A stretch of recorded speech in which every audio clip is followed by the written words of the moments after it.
Hello viewers, जैसा कि आप देख सकते हैं आज का जो हेडिंग है हमारा यूज़ ऑफ अबाउट है। अबाउट के प्रयोग के बारे में आज हम बात करेंगे। और अबाउट का जो प्रयोग होता है डिफरेंट केसेस में अलग अलग तरीके से होता है। आइए उन्हीं कुछ प्रयोगों के बारे में आज हम देखते हैं। तो हमने जो सबसे पहला प्रयोग लिया है वो एक प्रीपोजिशन के तौर पर अबाउट का यूज़ किया जाता है, जिसका अर्थ होता है के बारे में। जब हम किसी के बारे में कुछ कहना चाहते हैं यानी के बारे के अर्थ में अबाउट प्रीपोजिशन का प्रयोग किया जाता है। और जहाँ तक रही प्रीपोजिशन की बात, तो आप इतना तो जरूर समझते होंगे कि प्रीपोजिशन का प्रयोग जो होता है एक नाउन के पहले किया जाता है। तो हमने कुछ एग्जाम्पल्स भी लिए हैं, तो हम एक पहला एग्जाम्पल आपको देखते हैं क्या लिखा हुआ है। पहला एग्जाम्पल आप भी देख सकते हैं। हमने लिया है, मुझे कुछ अपने बारे में बताओ। सपोज हम किसी से कहते हैं या फिर एक सेंटेंस बोलते हैं, इसको अंग्रेजी में आपको बोलना होता है कि मुझे कुछ अपने बारे में बताओ। तो जब इसको अंग्रेजी में कहेंगे तो इसको कहेंगे tell me something about you. Tell me something about you. और देखिए, अबाउट का बदले कभी कभी ऑफ का भी प्रयोग कर लिया जाता है, जिसका अर्थ भी के बारे में होता है। लेकिन यहाँ पर मैंने अबाउट का अर्थ के बारे के अर्थ में ही किया है। दूसरा जो हमारा एग्जाम्पल है कि मैं तुम्हारे बारे में सब कुछ जानता हूँ। I know everything about you. हम कह सकते हैं I know everything about you. या फिर इसी को दूसरे प्रीपोजिशन के प्रयोग से भी बना सकते हैं, जैसा कि मैंने अभी कुछ देर पहले कहा कि ऑफ का भी प्रयोग किया जाता है। तो आप ये भी कह सकते हैं I know everything of you.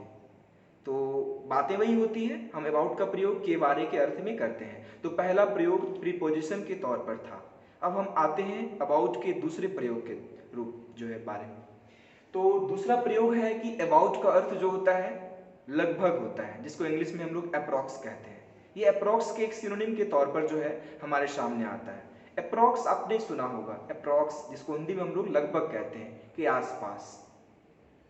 तो कुछ एग्जांपल्स देखते हैं इसको समझने के लिए। तो एक एग्जांपल मैंने लिखा हुआ है कि मेरे पास लगभग 4 रुपये थे। I had about 4 rupees. या अबाउट के बदले आप चाहें तो अप्रॉक्स या फिर अराउंड का भी यूज किया जाता है। I had around 4 rupees, I had approx 4 rupees, तो आप बना सकते हैं। ठीक है।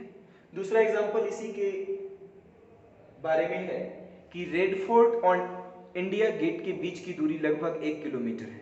इसको जब इंग्लिश में कहेंगे तो कुछ ऐसे कहेंगे, the distance between the distance का दूरी होता है, the distance between the Red Fort and the India Gate is approx 1 kilometre. फिर से सुनेंगे, the distance between the Red Fort and the India Gate is approx 1 kilometre.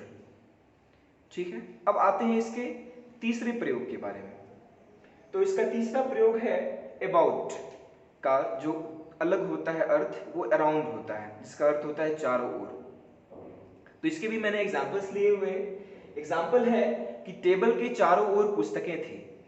There के प्रयोग से बनाएंगे, there were books about the table.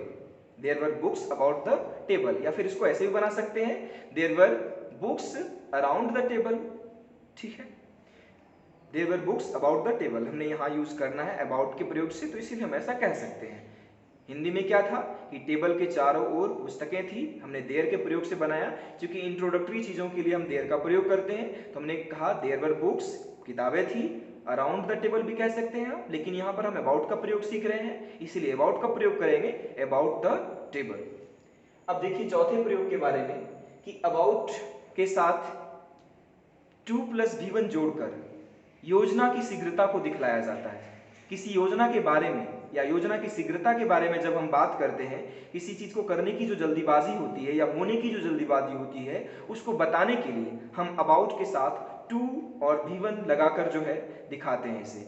Suppose हम examples देखते हैं। यहाँ पर एक एग्जांपल आपके सामने लिखा हुआ है कि वह मरने ही वाला है। आप देख सकते हैं हम बता रहे हैं किसी चीज के शीघ्रता के बारे में, कोई घटना होने वाली है, घटित होने वाली है, कि ये कोई योजना तो नहीं लेकिन किसी घटना की शीघ्रता को हम बताना चाह रहे हैं। या फिर इसी को दूसरे लहजे में कह सकते हैं वह मरने को है। दोनों का अर्थ बराबर होता है जब क्रिया को रिपीट किया जाए। तो यहाँ पर अबाउट के साथ 2 और तब जाकर हम वर्ब के पहले रूप का प्रयोग करेंगे, यानी इसको इंग्लिश में हम कहेंगे he is about to die. He is about to die. या फिर सपोज एक और एग्जांपल आप लें कि मैं जाने को ही हूं, या मैं जाने ही वाला हूं, या मैं जाने जाने को हूं।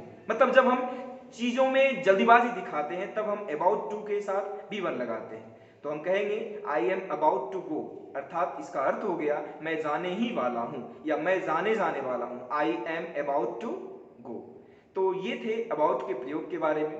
आई होप किसी ने डिमांड किया हुआ था इस वीडियो के ऊपर जो है, इसीलिए मैंने एक अपनी एफर्ट लगाई, प्रयास किया कि मैं आपको बेहतर समझा सकूं, और उम्मीद है आपने समझा भी होगा।